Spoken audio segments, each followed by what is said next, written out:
Hi. Oftentimes, the smallest changes can enhance a home's showability. Sellers sometimes don't realize when too much of their home is showing.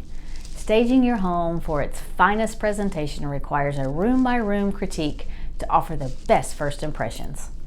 Accentuate the positive. When studying a room, the first point your eye catches should be a positive one. For example, a home with a massive fireplace commands the first attention spot. However, poor placement of furniture, too many comfy throws, and plenty of books and magazines will distort the simplicity of the room's greatest asset. Here's a list of 10 points to keep in mind when staging your home for potential buyers. 1. Start packing the belongings you absolutely do not need to live. Extra books, magazines, kids' artwork, those soft throw blankets that don't match the decor should be boxed and labeled for your next home. Extra knickknacks from Christmas, cluttered bulletin boards, and a week's worth of mail can easily be stored away. Kitchens are the biggest culprits as they are such a busy meeting place. Coupons, excessive fridge magnets, photos, etc. really catch the eye of that overwhelmed buyer. The top of the refrigerator is the largest collector of sometimes used gadgets.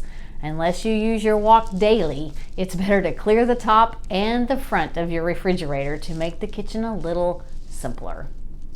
Certain appliances also do better when tucked away, so counters look cleaner and sharper. Be sure you're making the right first impression. 2. Family rooms are for relaxing and need to be staged for crisp impressions and not your lazy evenings. Fold up grandma's Afghans, get rid of tired pillows, and pack up your slippers for neat and clean appearances.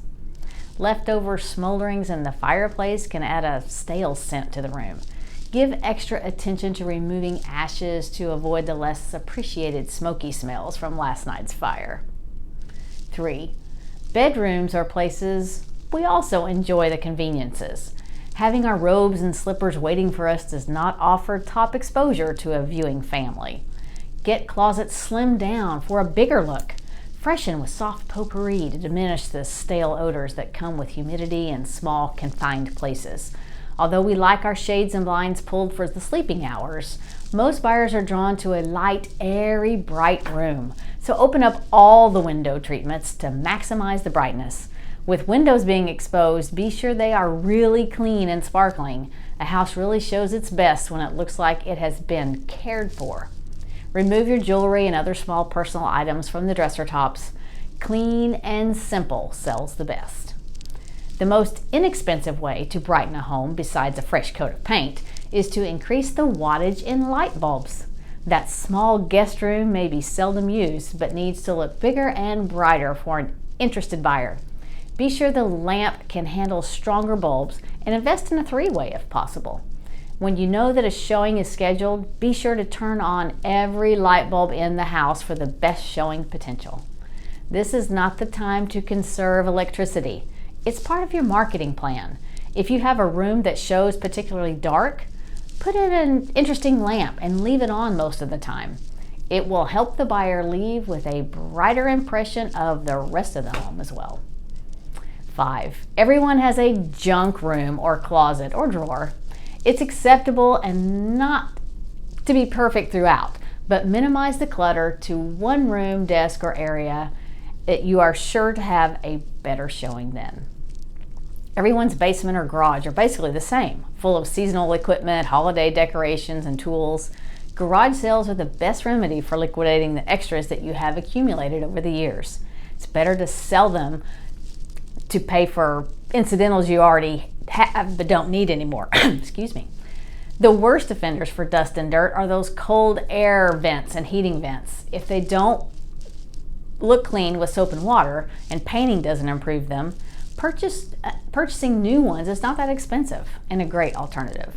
A house with cobwebs and dirty vents really gives the wrong impression about the cleaning standards of the current owner. 8. Pet dishes and water and food bowls should be relocated to a spot where they will not get kicked accidentally. Water provides the perfect setting for falls and slips that can cause an accident. Cat boxes and pet beds should be clean and fresh and out of sight if possible. Those that don't appreciate pets as much as you do will be turned off to pet evidence. 9. Junior's bedroom posters of rock groups tend to minimize the true picture of the room. Limit the artwork to 1 or 2 posters and promise him that he can resurrect the rest of his collection at the next destination. Bathroom must look like new. Bleaching the grout can take care of some of the problems, but it's worth the money to have a professional tile person patch and re-grout problem areas. This is not a good time to try extensive grouting yourself. Oftentimes, amateur attempts show off the problem even more than it is. Shower tracks and doors should glisten along with the mirrors. Remove prescription bottles, pills, old toothbrushes, and worn towels. This room should get the most attention and look its best at all times. Dated colors and sinks can be replaced for generally a low cost and can give a much updated feeling. Remove old, moldy shower curtains and limit shampoos to just a few. This is Melissa Waterwall, Real Estate Advisor, and I'm here to help with all things real estate. Whether buying, selling, or both, I can guide you through the process and relieve some of that stress involved. Reach out anytime by phone, text, or email, or check out my website at melissa.realtor for more information. See you again soon.